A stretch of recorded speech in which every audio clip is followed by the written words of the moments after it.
Ready friends? ठीक है बच्चा, अपने को काम करना है आगे।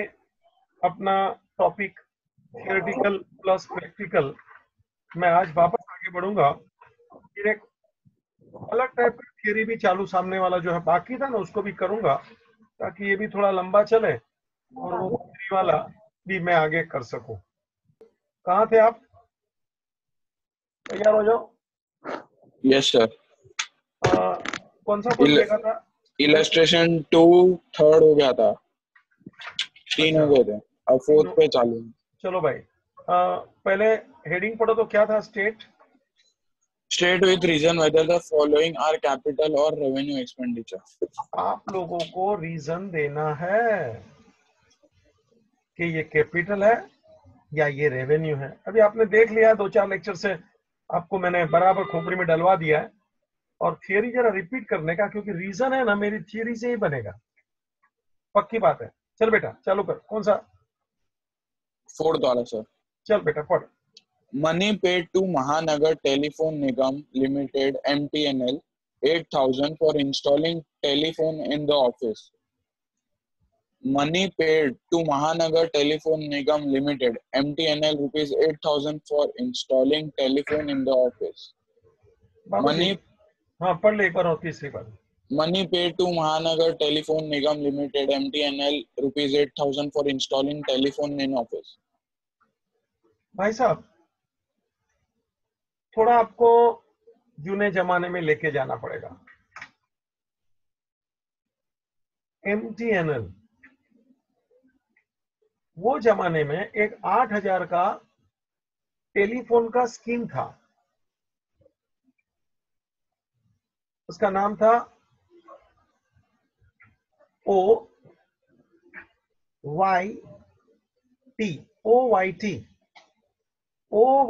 यानी ओन योर टेलीफोन। आप 8,000 रुपया दीजिए और एक टेलीफोन अपने नाम इंस्टॉल करा लीजिए। दैट इज द मीनिंग कि अपन ने MTNL को 8,000 रुपया दिया for installing the telephone in the office. तो 8,000 रुपया दे दिया, अच्छी बात है, और टेलीफोन आपका हो गया। बाबूजी, ये एक प्रकार का डिपॉजिट था वो जमाने में। डिपॉजिट समझता है? जब ये टेलीफोन आप उसको वापस देंगे तो ये पैसा वो आपको वापस देगा। आपके घर में गैस चलता है, गैस की लाइन बोलो, गैस बोलो, सिलेंडर, तो आपको मालूम है वो सिलेंडर का आपको पैसा देना पड़ता है, गैस की लाइन का। और जब वो आप कनेक्शन कैंसिल करोगे, सिलेंडर वापस कर दोगे, तो आपने जो डिपॉजिट भरा है ना वो आपको वापस मिलता है। ये उनका एक स्कीम रहता है, और आपको ये पैसा पहली बार भरना पड़ता है। लेकिन मुझे ये बोलना, ये एक प्रकार का डिपॉजिट है फॉर इंस्टॉलेशन। मुझे ये बोलना ये डिपॉजिट है। डिपॉजिट का मतलब ये तेरा खर्चा नहीं है। खर्चा नहीं है बच्चा। खर्चा का मतलब क्या? Money spent. But this is deposit, means it is not money spent, it is money given which you will get back. खर्चा का मतलब पैसा गया, दे दिया, वो वापस थोड़ी आता है रे। और डिपॉजिट का मतलब पैसा मैंने उधर दिया है ना, वापस आता है रे। तो ऑन योर टेलीफोन OYT का स्कीम, 8,000 रुपया MTNL को पैसा दिया। पहली बात, this is not expenditure, this is the deposit, therefore there is no question of capital और रेवेन्यू। ये मेरा पहला पड़ाव। दूसरा पड़ाव इसी के ऊपर, अभी टेलीफोन वाले ने उस टाइम पे ऐसा भी स्कीम रखा था क्या, कि फिर आप टेलीफोन करोगे तो आपका टेलीफोन का बिल नहीं आएगा क्या?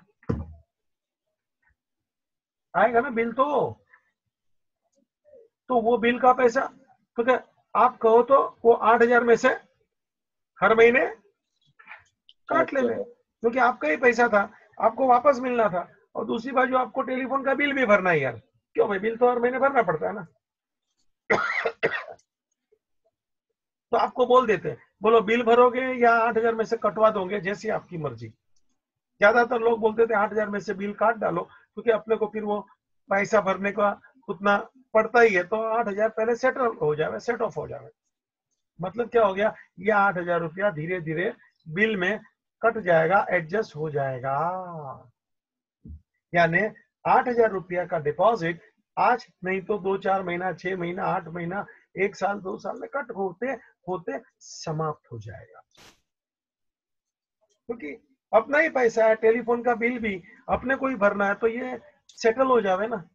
तो यहां से ये मेरा दूसरा आंसर शुरू होता है, whenever that telephone bill will be adjusted against this deposit amount, whenever telephone bill every month adjusted against such deposit amount, so that telephone bill amount which is adjusted every month should be considered as revenue expenditure। क्यों भाई, telephone का bill तो हर महीने आने ही वाला है ना। HM class ने आज भी ये MTNL का टेलीफोन पाला है। आप बोलेंगे क्यों पाला है बच्चा, बहुत लोगों के पास मेरा जूना नंबर है, तो नंबर की वजह से इसको पाला है। 2 टेलीफोन लाइन मैंने रखा है, ज्यादातर लोगों ने, सब लोग ने बंद कर दिया, क्योंकि ये टेलीफोन का बिल ज्यादा आता है और रखने का भी साले लोग मेरे से पैसा लेते हैं 2 लाइन का। लेकिन मैंने पाला है, क्योंकि अपना नंबर बहुत लोगों के पास आज भी पड़ा है। आपको आश्चर्य लगेगा, आज ही एक हमारे फ्रेंड का फोन आया था, उनके बिल्डिंग में है ना एक क्लिनिक चलती है, तो वो क्लिनिक में पेशेंट तो आएंगे, तो पूरी बिल्डिंग थोड़ी खफा है। तो उन लोग ने मेरे को इसलिए फोन किया, मेरे दोस्त ने, कि भैया तेरे बिल्डिंग में भी तो क्लिनिक चलती है ना, अंजलि क्लिनिक हमारे इधर है, आपको मालूम है। तो हम लोग ने क्या किया, तो मैंने उसको सीधा बोला, देखो क्लिनिक है, पेशेंट्स आएंगे, वी शुड नॉट से नो। यार मानव धर्म भी तो कोई होना चाहिए ना। मेरे को कोरोना नहीं लग जाए इसके वजह से दूसरे लोग को यहाँ आने को नहीं देने का, this is not the correct way. क्योंकि बहुत सारे लोग आते हैं, किसी को टाइफाइड है, किसी को दूसरा कुछ है, डायबिटीज चेकिंग कराना है, तो पब्लिक तो आएंगे ही। तो मैंने उसको बताया कि यू कांट रिफ्यूज एनीबडी, क्योंकि उसके बिल्डिंग में भी हो, क्योंकि तेरा ओपिनियन ही जानना था। तो उसने बोला अच्छा है तेरा टेलीफोन आज तक चलता है ये नंबर। बोला क्यों भाई चलता है, व्हाट डू यू मीन? ये आज ही सुबह की बात है, आपका लेक्चर खत्म किया ना, बाद में बैठा था थोड़ी बातें कर रहा था कौशल सर से, तो उसका फोन आ गया था। मुझे क्या बोलना था, ये नंबर आज भी हमारा जिंदा है। लोगों को, उसको बहुत अच्छा लगा कि अभी भी तूने नंबर अच्छा लगा, मुझे डर था। मेरे को बोलता है मोबाइल नंबर बोलना भाई। मैं बोला मोबाइल तो मैं रखता नहीं इसे तो लैंडलाइन को पाला है। टू द पॉइंट, वो 8,000 रुपया हर महीना थोड़ा थोड़ा कट होएगा रे। तो जब थोड़ा थोड़ा कट होएगा, वो एडजस्टमेंट को क्या बोलने का, रेवेन्यू। और पहले ये डिपॉजिट है, ये एक्सपेंस नहीं है, और जब एडजस्ट होएगा हर महीना वो amount revenue. Is it clear? लिख रहे,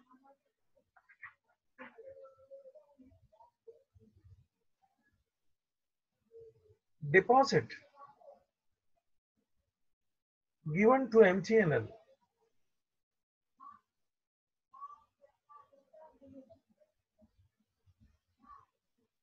for installation of telephone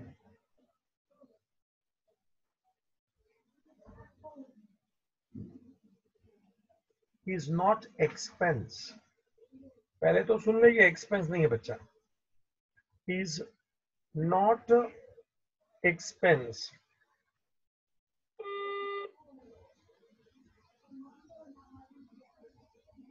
because such money we get back when we return the telephone, when we return the telephone। क्या लिखा है, पढ़ तो अपना नकुल। Yes, sir. पढ़ना क्या लिखा है रे। Deposit given to MTNL for installation of the telephone is not expense because such money we get back when we, बस इतना ही लिखा है। When we return the telephone, है ना? Yes, sir. आप Yes. टेलीफोन वापस कर दो, when we return the telephone, when we return the telephone। Continue, but it can be adjusted। यहां से आंसर का दूसरा स्टाइल शुरू। It can be adjusted against. It can be adjusted against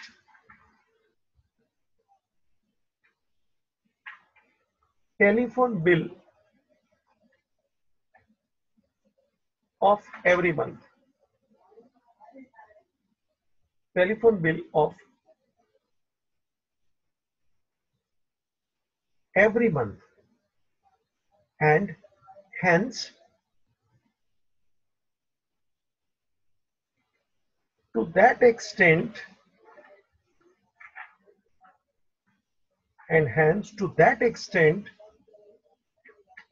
it is to be considered as revenue expenditure.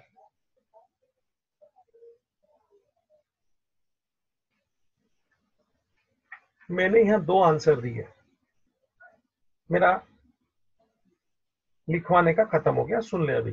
मैंने दो answer कौन से दिए? पहले तो बोला दिस इज नॉट एक्सपेंस, और लास्ट में कौन सा आंसर थोड़ा थोड़ा हल्का हल्का जवाब दिया? Revenue expenditure. पहले दोनों पर अंडरलाइन कर दो, नॉट एक्सपेंडिचर अंडरलाइन और revenue expenditure underline.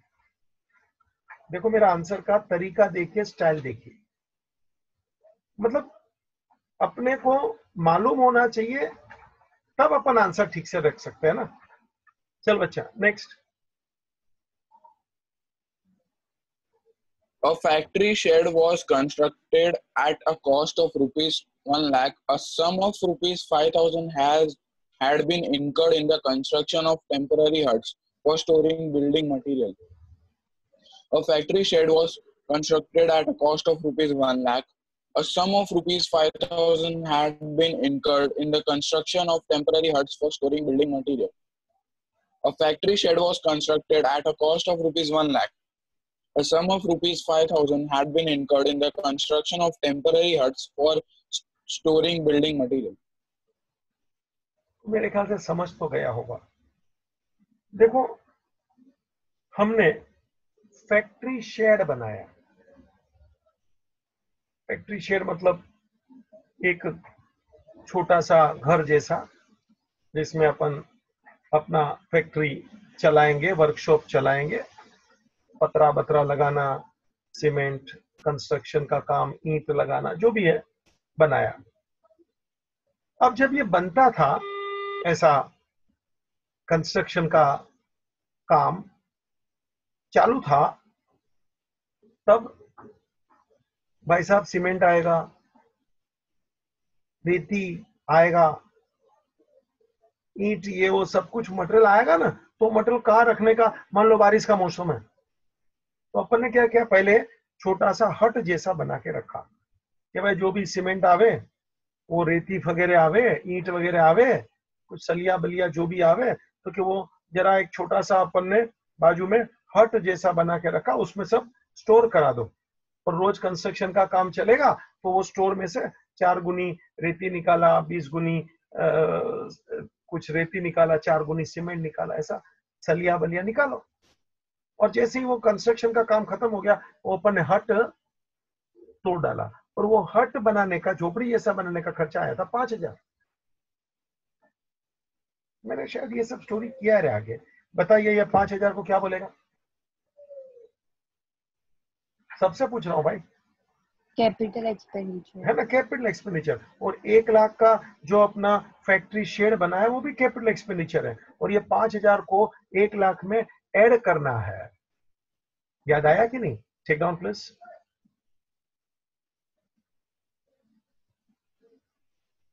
Both are capital expenditure. Both क्यों? 1 लाख और 5,000 दोनों। Both are capital expenditure. Underline both, underline capital expenditure.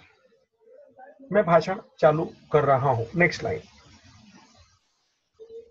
Construction of factory shed, construction of factory shed at the cost of rupees 1 lakh,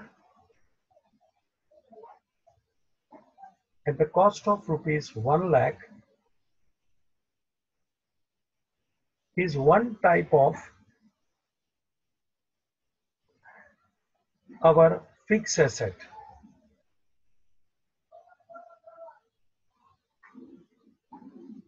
Because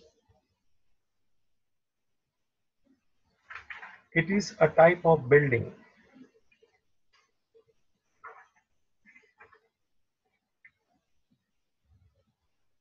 with long life, that is more than 1 year. तो ये तो building है, तो ये तो fix asset है, तो ये कैपिटल है ही. आगे लिख paragraph. Rupees 5,000 spent, rupees 5,000 spent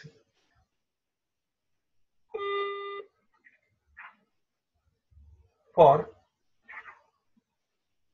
huts, for storing building material, for storing building material for a temporary period.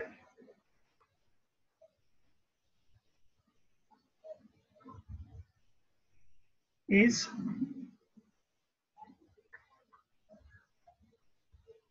incidental expenditure. Is incidental expenditure.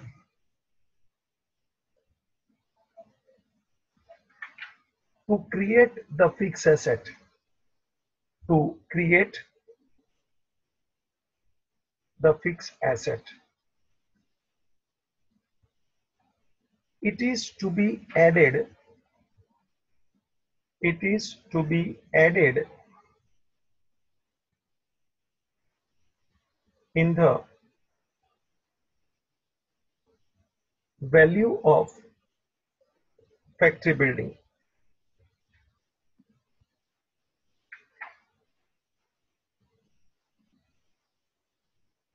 That is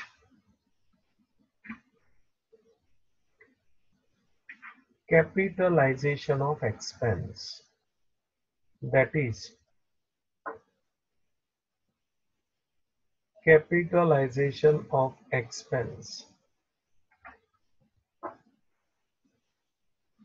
ठीक है, तो यहां ये सवाल समाप्त. बाबूजी, मैं आगे बढ़ूंगा. क्वेश्चन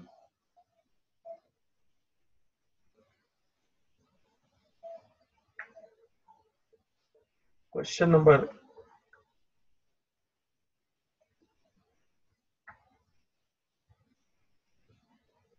3 ले लो, लिख लो पेज नंबर 1.62. आज का डेट डालो बच्चा, 25th of April. Illustration 3, page number 1.62. आज का डेट 25 अप्रैल. नकुल भाया चालू हो जाओ. Illustration 3.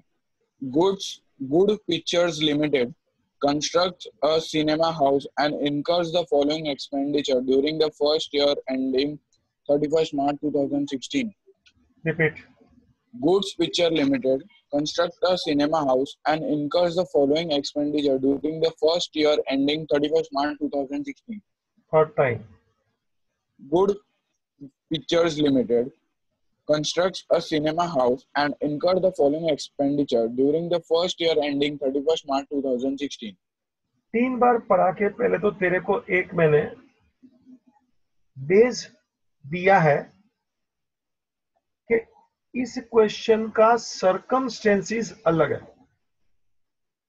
यहां बोला है कि हम लोग ने एक सिनेमा हाउस क्रिएट किया है और ये पहला साल सिनेमा हाउस का चल रहा है जिसका ईयर एंडिंग 31 मार्च 2016 है.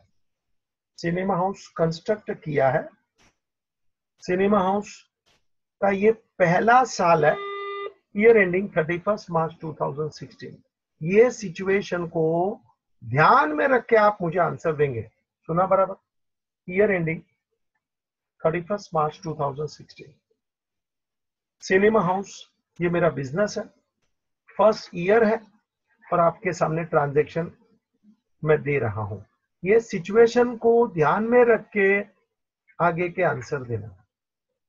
पक्का समझ में आ गया ना? सिचुएशन क्या बेस किया? चल भाई।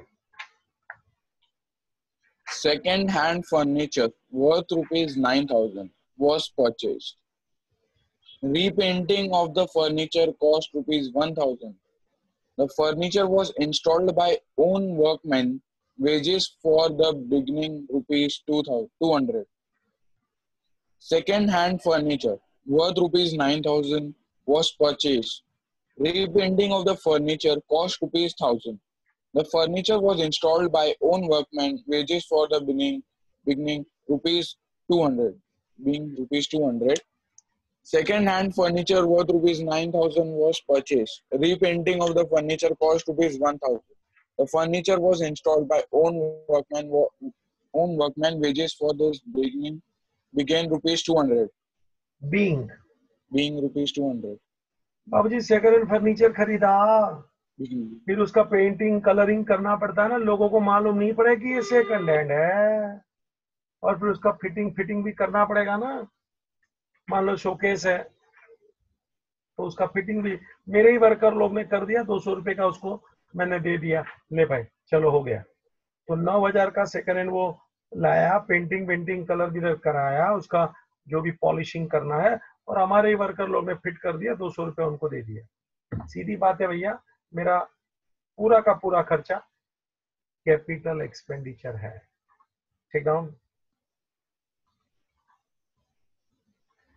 The entire expenditure is capital expenditure. Underline entire, underline capital expenditure.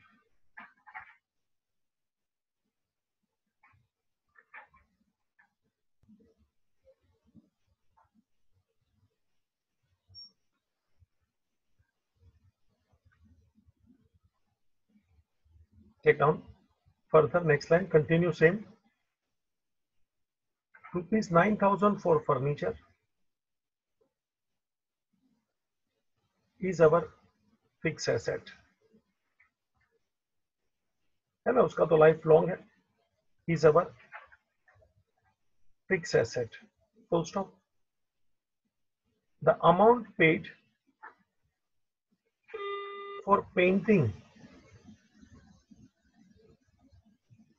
for the first time, सुनना, फर्स्ट टाइम, दोबारा पेंटिंग होगा ना 1-2 साल के बाद, भैया वो मेंटेनेंस एक्सपेंस होगा ना, वो पेंटिंग का खर्चा रेवेन्यू होगा। हाँ, for the first time. Nakul भाई क्या लिखा है, जरा वापस पढ़ो, हमारे को लिंक दीजिए। The entire expenditure is capital expenditure. Rupees 9,000 for furniture is our fixed asset. The amount paid for the painting for the first time. On second hand furniture, है ना, लिखा है ना सेकंड हैंड फर्नीचर बच्चा। On second hand furniture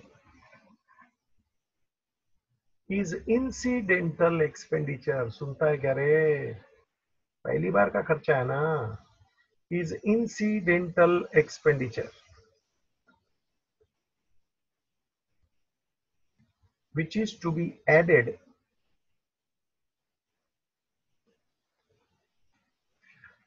to furniture besides rupees 200 paid for installation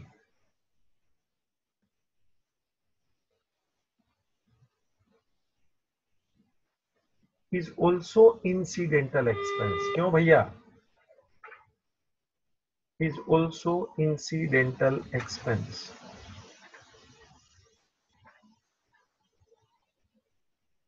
which is to be capitalized, which is to be capitalized,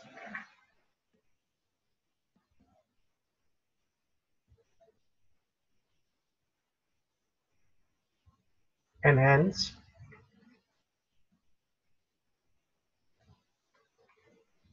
the total value of furniture is equal to 9,000 plus 1,000 plus 200. 9,000 plus 1,000 plus 200 is equal to 10,200.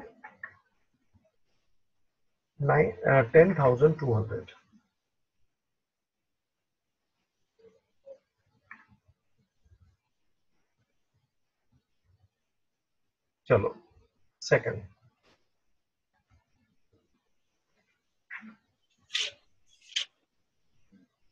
चलो बाबा। Expenses in connection with obtaining a license for running the cinema worth rupees 20,000. During the course of the year, the cinema company was fined rupees 1,000 for contravening rules. Renewal fee rupees 2,000 for next year also paid. Expenses in connection with obtaining a license for running the cinema worth rupees 20,000. During the course of the year, the cinema company was fined rupees 1,000 for contravening rules. Renewal fee rupees 2,000 for next year also paid. Expenses in connection with obtaining a license for running the cinema worth rupees 20,000. During the course of the year, the cinema company was fined rupees 1,000 for contravening the rules. Renewal fee rupees 2,000 for the next year also paid. अब जी तीन expenditure तेरे को दिए हैं। एक, licence लेना, capital expenditure. दूसरा, licence तो कैपिटल है, ठीक है ना, चर्चा नहीं करनी है, मैं 2-3 बार लिखा चुका हूं, अभी भी वापस लिखाऊंगा, इसलिए चर्चा नहीं, सीधा आंसर दे दूंगा। दूसरा, 1,000 रुपया हम पे फाइन मारा, म्युनिसिपालिटी ने हम पे फाइन मारा। काय को मारा भाई? For contravening the rules. Contravening the rules याद रखना। कुछ बाबूजी रूल्स होते हैं ना म्युनिसिपालिटी वगैरह के, कि भाई आपका शो हो सकता है 12 बजे के बाद रात को नहीं चलना चाहिए, हो सकता है इतने से सुबह में इतना नहीं होना चाहिए। कभी कभी ऐसा हो जाता है कि वो रूल का हमने कॉन्ट्रावेनिंग कर दिया होगा, या तो हमने हमारा कोई नया पिक्चर आता है ना, उसका वो बोर्ड बाहर ऐसा मारा है रोड पे कि लोग बराबर देखे। ये थोड़ा इसके लिए बोर्ड मारते हैं ना कोई पिक्चर वगैरह का, तो उधर नहीं मारने का था बोर्ड, हमने मार दिया। लो, म्युनिसिपालिटी का परमिशन तो क्या नहीं लिया सर आपने, तो ले भाई फाइन मारा। कितना? 1,000 रुपया। रूल तोड़ा, फाइन लग गया 1,000 रुपया। कोई भी कारण है, रूल मैंने तोड़ा है, मुझ पे फाइन लगेगा। और कोई मुझे पूछेगा सर आपने ये रूल क्यों तोड़ा? सीधी बात है, मेरा बिजनेस को थोड़ा ज्यादा एक्सपांशन मिले, मेरा बिजनेस थोड़ा ज्यादा चले। देखना उधर जानबूझ के बोर्ड मारा, लोग देखेंगे तो मेरा नया सिनेमा हाउस है यार, लोग ज्यादा आएंगे ना। कभी कभी 1 आध शो ज्यादा ले लिया रात का,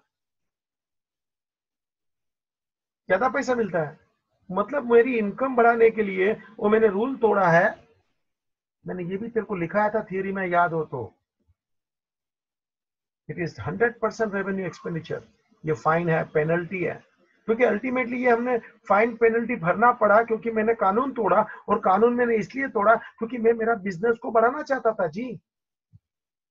और तीसरा पॉइंट है बाबूजी, renewing fee of the licence for next year is paid in this year.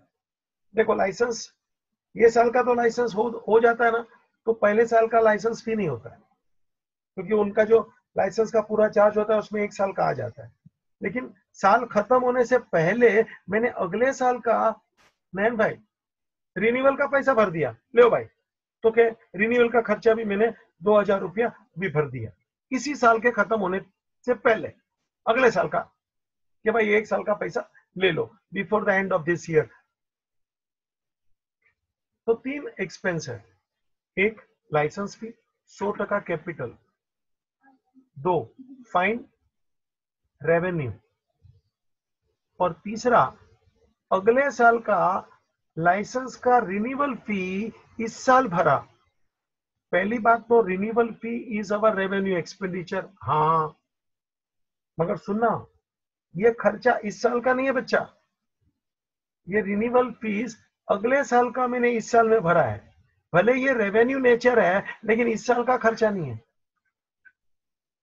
भले ये रेवेन्यू एक्सपेंडिचर है मगर इस साल का ये खर्चा नहीं है।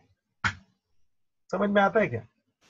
ये रेवेन्यू है मगर अगले साल के लिए ये रेवेन्यू बच्चा। तो इस साल में मैंने अभी भर दिया, वो क्या हुआ? तो क्या सर ये प्रीपेड हो गया, क्यों भाई? This is the amount paid in this year, but this is relating to next year, and hence it should not be considered as expenditure of current year. It is the prepaid in current year. It is the expense for the next year. Of course, it is of revenue nature. I do agree. Revenue nature है, मैं मानता हूं, लेकिन इस साल का खर्चा नहीं है, ये रिन्यूअल है, अगले साल का है, मतलब इस साल के लिए ये प्रीपेड है। अरे सुनता है क्या मैं कैसा वैसा बोलता हूं रे? ये लास्ट का पॉइंट समझा क्या? रिन्यूअल रेवेन्यू नेचर है मगर इस साल का खर्चा नहीं है, पेमेंट इस साल में है, अगले साल का है, मतलब इस साल के लिए इट इज प्रीपेड। ऐसा बोलता हूं, दिखता है क्या मेरा इधर उधर ऐसा ऐसा करके, मगर एक एक चीज साफ साफ बातें करता हूं, कोई भी जगह पे डाउटफुल नहीं रखूंगा। मजा इसी का है ना कि दूध का दूध और पानी का पानी अलग करके दिखाओ, शायद तो माने। और प्रॉपर रीजन चाहिए, लॉजिक चाहिए बच्चा। मैंने बोल दिया इसलिए तू मान ले, फालतू बात मत कर, चल। रीजन चाहिए तो अपना खोपड़ी बराबर चलता है कि नहीं, एक खर्चा, ये दूसरा खर्चा, ये तीसरा खर्चा, और उसको बराबर सही जगह पे पहुंचाना चाहिए। चल भाई, तीनों तीन मैं लिखवा देता हूं। Start point number 2, take down.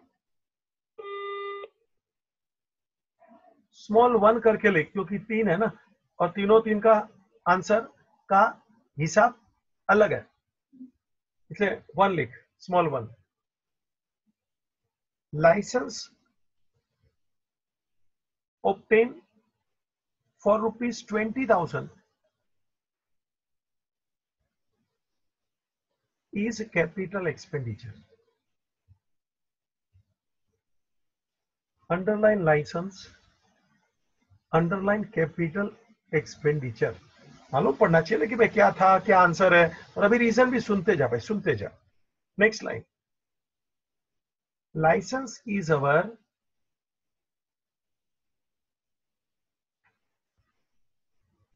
Fix asset,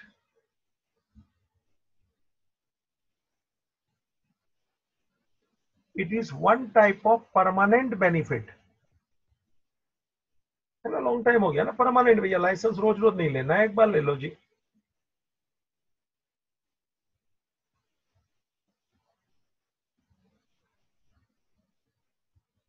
एक लाइन छोड़, small 2,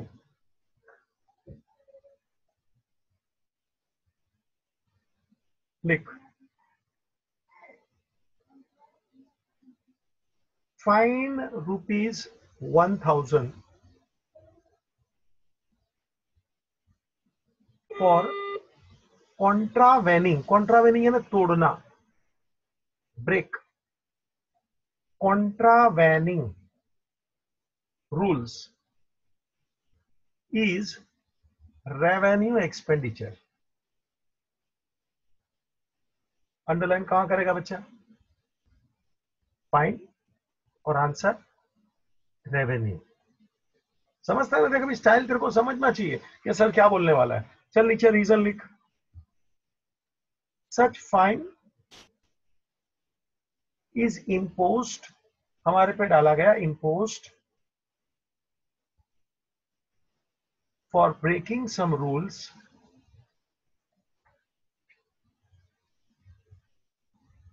to be debited in profit and loss account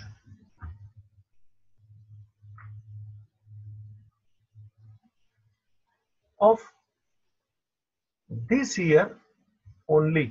इसी साल में इसको डेबिट करना है भैया। प्रॉफिट एंड लॉस मतलब ये छोटा मोटा खर्चा समझने का हिस्सा।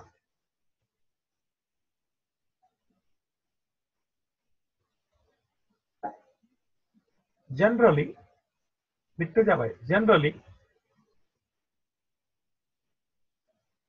सम रूल्स आर ब्रेक्ड। क्यों भाई? तुमने कानून तोड़ा है। Some rules are breaked for enhancing our business, है ना, अपना थोड़ा अपन बिजनेस बढ़ाना चाहते हैं, इनकम बढ़ाना चाहते हैं, तो थोड़ा थोड़ा रूल तोड़ दिया पड़ता है। लेकिन ऐसा रूल नहीं तोड़ते कि किसी को नुकसान हो। म्युनिसिपैलिटी का रूल है तो ठीक है, ठीक है। एक लाइन छोड़, small third, renewal of licence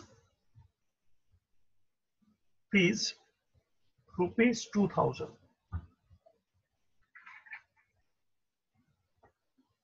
for next year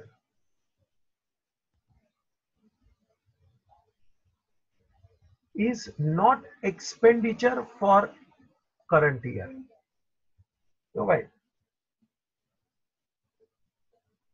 is not expenditure for current year। Underline कर दो शब्द, रिन्यूअल और नॉट एक्सपेंडिचर।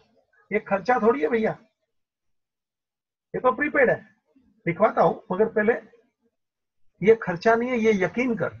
ये अगले साल का खर्चा है, हाँ हाँ वो बराबर है, मगर इस साल की बात पूछा था ना तेरे को, फॉर द ईयर एंडेड 31 मार्च 2016। ऊपर तेरे को पहले ही मैंने बांध दिया भैया, इस साल का सोचने का है। बोला था ना, 3 बार पढ़ाया रे ऊपर स्टार्टिंग में।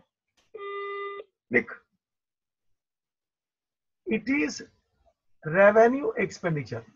नेक्स्ट लाइन बच्चा, continuation. It is revenue expenditure because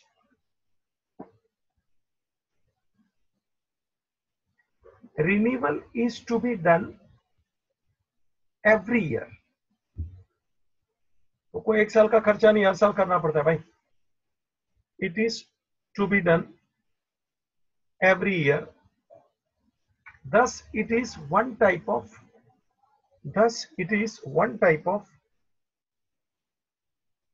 maintenance of fixed asset। Licence तेरा तब तक तेरा रहेगा जब तक तू रिन्यू करेगा। सुनता है क्या रे? लाइसेंस तेरा तब तक तेरा रहेगा जब तक तू रिन्यू करेगा। सुनता है क्या रे?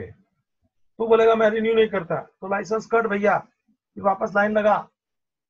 इसलिए रिन्यू करते रहने का, ज्यादा शाना नहीं बनने का, और पहले ही कर लेने का। ये भी याद रखना, लेट करते हैं तो इन लोग वापस फाइन भी मारते हैं, पेनल्टी मारते हैं, लेट क्यों आया, और कभी कभी तो लाइसेंस कट भी कर डालते हैं। तो वो सब ध्यान में रखने का, पहले ही पैसा दे दो इन लोग को, भले प्रीपेड है, टेंशन नहीं पालने का।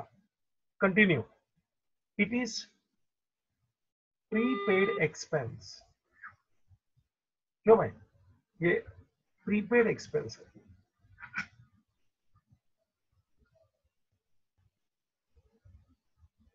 It is prepaid expense.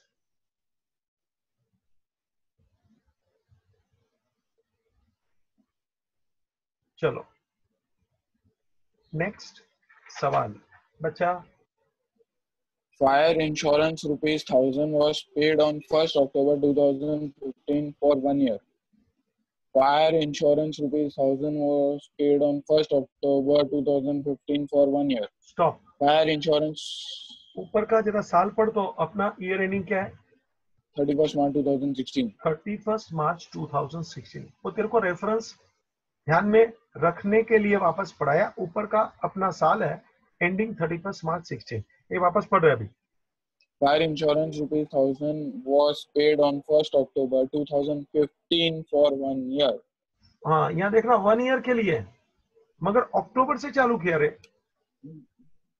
अक्टूबर से चालू किया रे, मतलब ये अगले सितंबर तक चलेगा। 1 साल का है ना, अक्टूबर टू सितंबर, 1 साल। अपना ईयर एंडिंग मार्च है बच्चा।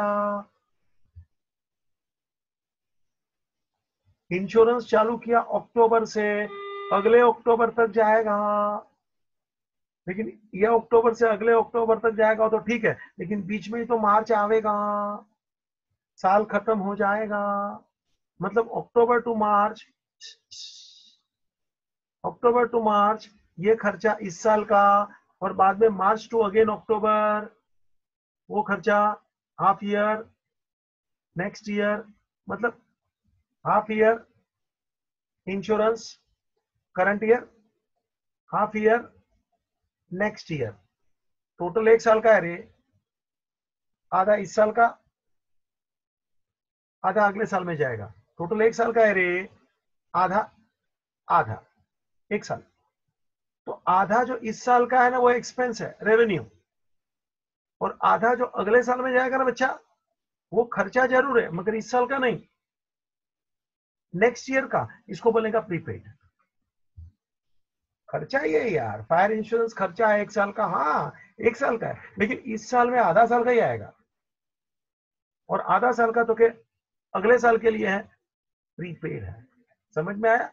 It is revenue in nature, but current year half year is revenue and other half year is prepaid, that will be revenue for next year। Total खर्चा रेवेन्यू एक्सपेंडिचर है, हाँ, लेकिन इस साल में खर्चा आधा साल का आएगा, तो इस साल में रेवेन्यू एक्सपेंडिचर आधा साल का गिनने का और आधा रेवेन्यू एक्सपेंडिचर अगले साल का गिनने का, जो प्रीपेड है। जरा बोलना सीखो, पूरा पूरा खर्चा एक साल का नहीं है, जो इस साल का है वो इस साल का है, अगले साल का है वो अगले साल का है, सोच के बोलना पड़ेगा ना। तो आंसर लिखने का चालू कर। Third, total fire insurance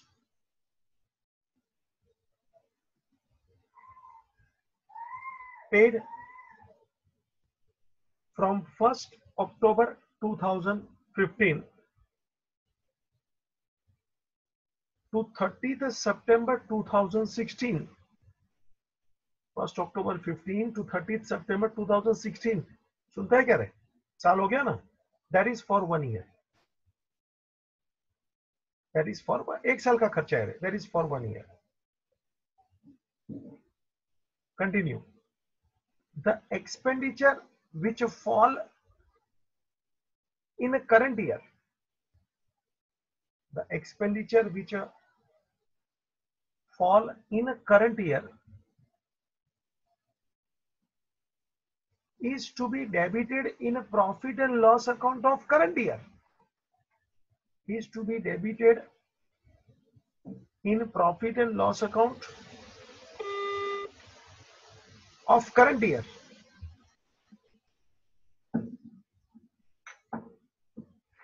and therefore it is revenue expenditure for current year, it is revenue expenditure of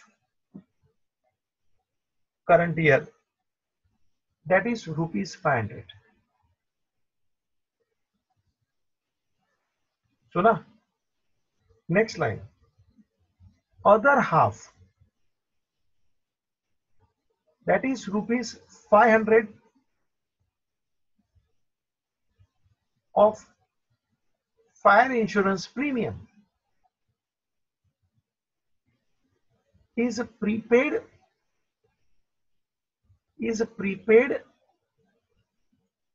for next year, is prepaid for next year, will be shown in the balance sheet on the asset side, है ना? वो profit and loss में नहीं जाएगा क्योंकि prepaid है ना। will be shown in the balance sheet on asset side।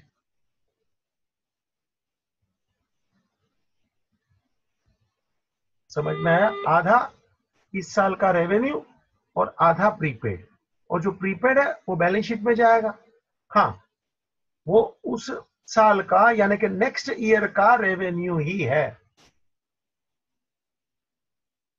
ठीक है, चलो आगे, कोई डाउट? No sir. चलो मैं आगे फिर, पक्का Yes. सब समझ आया ना 100% भाई? कहीं पे भी अपने को कच्चा तो रखना ही नहीं है यार। 2-2 3-3 बार ये पढ़ाता हूँ, रगड़ा रहा हूँ, लिखवा रहा हूँ, और बड़े आराम से, ऐसा नहीं कि क्या बोलता है साला, सुनता नहीं है, समझता नहीं है, खाली कैसे चलेगा, वो बात नहीं है।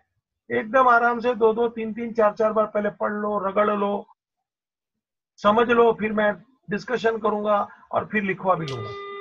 मगर इसको रिपीट करना पड़ेगा प्लीज, नहीं तो मजा नहीं आएगा। चलो भाई। Temporary huts were constructed costing rupees 1200. They were necessary for the construction of the cinema. They were demolished when the cinema was ready. अरे वही है रे, Temporary huts ए were रुक रे, constructed. रुक रे, वही सर, वही हट कंस्ट्रक्ट किया था सिनेमा हाउस बनाने के लिए, और जैसे सिनेमा हाउस बना दिया वो हट को मिटा दिया, तो वो हट का खर्चा to be added in the total cost of cinema, and hence it is to be considered as capital expenditure. ये आपको अभी लिखना है नकुल भाई, आराम से पढ़ो, फिर आप लोगों को आंसर लिखना है। हाँ, आराम से पढ़ रहे भाई। temporary huts were constructed costing rupees 1200. They were necessary for the construction of the cinema. They were demolished when the cinema was ready. एक बार आराम से और। Temporary huts were constructed costing rupees 1200. They were necessary for the construction of the cinema. They were demolished when the cinema was ready. है ना, हट निकाल दिया वो सिनेमा हाउस बन जाने पे। आंसर सबको मालूम है। चलो 1 मिनट दिया, अपने आप लिखो, टाइम स्टार्टेड।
रेडी बच्चा?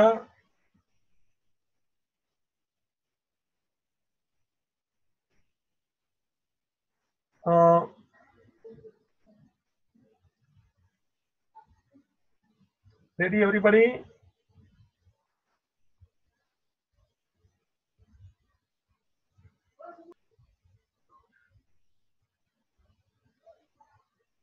चलिए एक आध दिन से पढ़ा लेता हूँ। हेतवी तू पढ़ ले, चल, तेरा पहला हो गया था, अच्छी बात है। Construction of huts is one type of incidental expense and hence it is considered as capital expenditure. The cost of constructing temporary huts will be added in the value of cinema house. That is capitalization of expense. Absolutely right है। हाँ, जरा भी थोड़ा इधर उधर होता तो चलता है, घबराने का नहीं। आंसर बराबर है, लिंक बराबर है। मान लो किसी ने ये थोड़ा पार्ट पहले लिखा है, ये पार्ट बाद में लिखा है, कोई फर्क नहीं पड़ता जनाब। कि मैंने सर ये पहले लिखा वो बाद में लिखा, कोई फर्क नहीं पड़ता, अंडरलाइन कर देने का कैपिटल एक्सपेंडिचर जो जरूरी है। ठीक है, चलिए, that's it please, ending the meeting.